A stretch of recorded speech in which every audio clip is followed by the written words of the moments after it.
broadcast here for 30 Days Wild, and another evening just having a quick scan around the garden to see if there are any bats on the wing.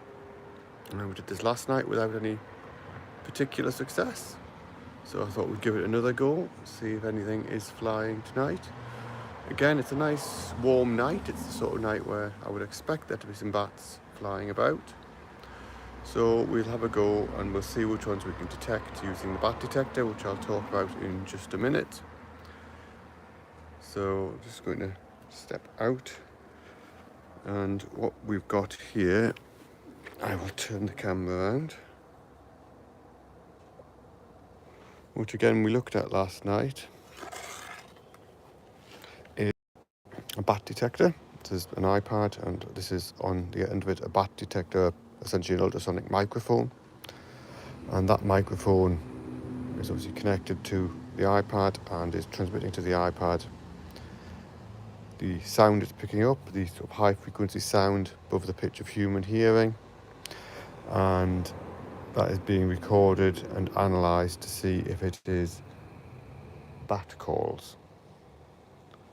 So that's what the device is, and what we'll do is we'll have a quick look and see if anything is flying around. And if it is, it'll show up as a sonogram here, and depending on how I have the volume set, you should be able to hear it as well.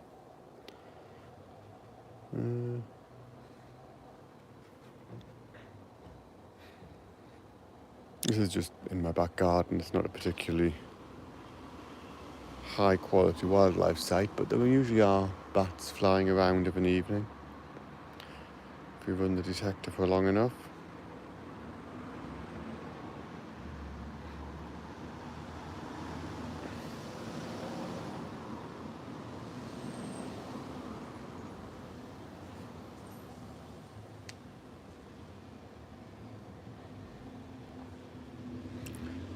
Typically the bats we have here are common pipistrelle and soprano pipistrelle, two fairly small species that are relatively easy to identify from the sonograms they produce, from the sounds they produce. So if we do get any of those, we will hopefully be able to identify them. There is another species of pipistrelle, the Enthusiast pipistrelle, which is a migrant species which has been recorded here. And also on this site we've had nocturnal bats, which again are another fairly common one in urban areas. So it's certainly possible that we'll get something.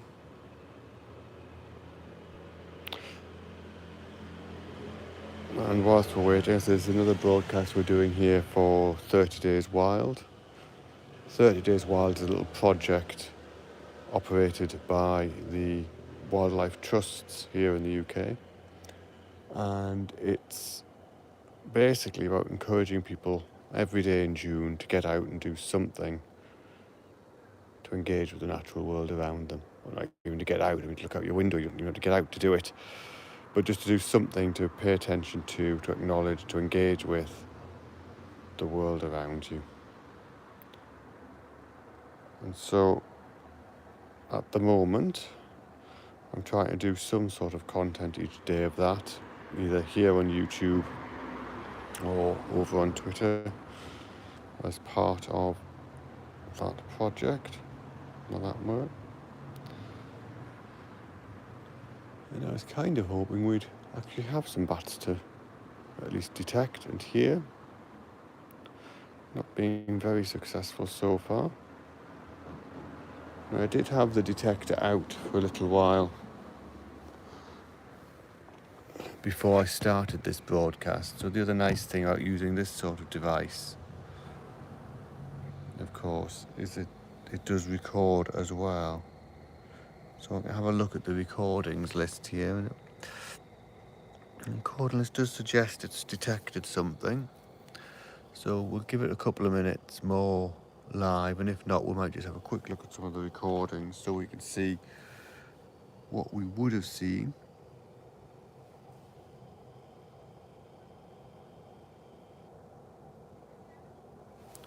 had there been any bats. But it's looking a bit unbatty at the moment.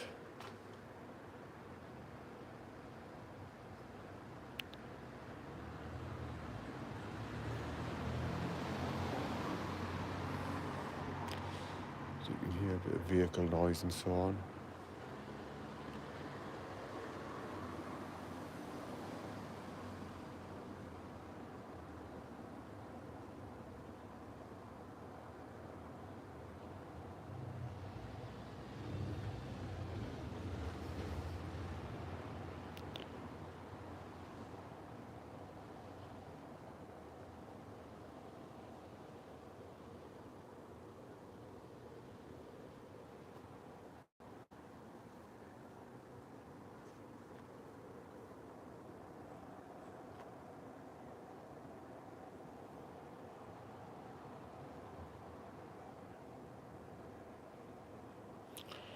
Okay, that's not proving particularly successful, I'll be honest. So what we'll do is we'll just quickly have a look at a couple of the recordings. I will stop the recorder there. Just give it a second to finish doing what it's doing and stop. And then we will go to the recordings in just a minute. Okay. So it helpfully colour codes each night's recordings so you can see where you've seen things. This is perhaps the most typical one. This is what it's automatically identified for me as a soprano pipistrelle.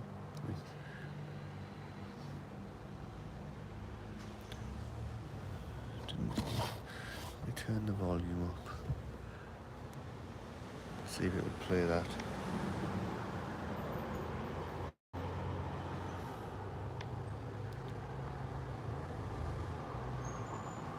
Well, it's not producing a lot of noise. Let me have a look at some of the other ones. This is the identification it would have got wrong here. This is in fact another soprano pipistrelle. I can recognise the sound and the shape. The automatic ID got it wrong, although it suggested the correct ID, the second one, so I'll just correct that. I suspect this will be the same.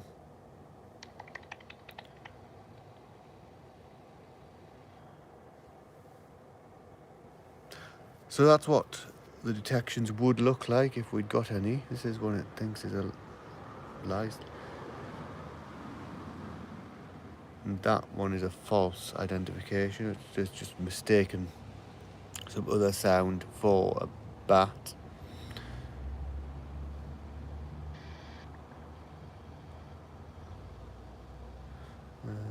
Now this one it's claiming is Nthusias's pipistrelle, which is the migrant species. I suspect from quick eyeballing of where that sound was, that was actually just a common pipistrelle and not a very clear recording, but it can be put onto the computer and analysed a bit more effectively later. So that will allow us to do that properly. Let's go back to live view.